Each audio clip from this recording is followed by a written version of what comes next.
The problem is I've had way too many cases of the students asking about how am I supposed to play this music? I don't understand. Especially, again, I'll go back to the jazz side of it. They're asking, how is it that I'm supposed to accommodate these changes and make it sound like jazz? I know the scales and I know these chords. What am I supposed to do?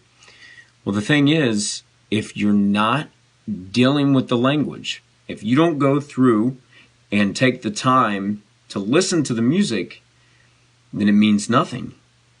All the scales and arpeggios, the exercises that I could give, that other teachers can give, it all means nothing in the end if you don't listen to how to actually apply this stuff. So you cannot overlook it. And I want to extend this beyond this too, beyond the topic of how it applies just to learning how to play a style of music. Let's take it as another step. Here's another one that's common, is that if I ask what kind of music you're listening to or what are you into, and you tell me nothing, I don't know how to help, and trying to learn a style. I mean, I can throw some ideas out, maybe get you into something that you didn't know that you liked. But I hear it way too often when I ask, what are you listening to? And the answer is nothing. I'm not listening to anything at all.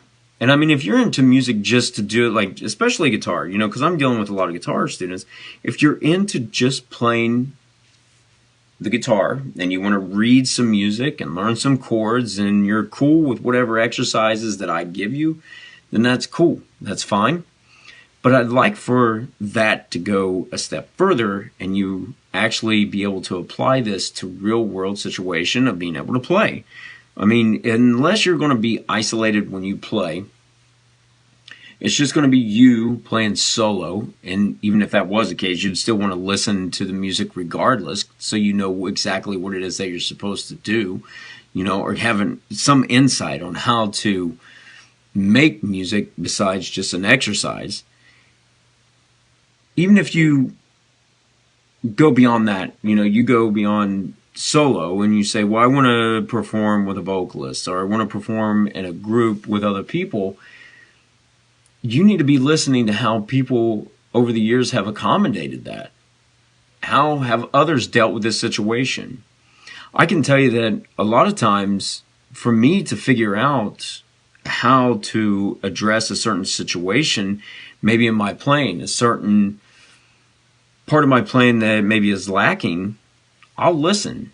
I'll listen to recordings of how other people have applied knowledge over the tunes and what they do, and that inspires me to figure out ways in order to accommodate whatever's taking place within a tune, whether it's a harmonic situation that I'm not navigating very well, or just how to play a melody better. So you need to be listening on a consistent level. And also, why not sing along with what you're listening to? That opens up a whole other aspect to it where you're putting yourself further and further into the tune, and your understanding of it becomes so much more, as far as insightful, of what's taking place in the tune. Sing along with things. Sing along with what you play, even if you're working on scales. This is going beyond the listening a little bit because, well, in some respects it is, but I mean, you're listening to the notes and you're internalizing that and creating the sounds externally.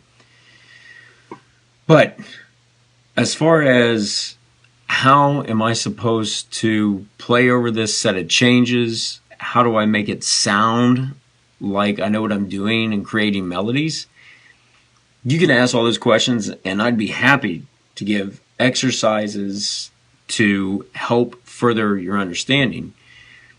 But again, if you're not listening, then I don't know how else to help you with that, because otherwise you're just going to sound like a robot performing exercises, I guess. So you got to make sure you're listening.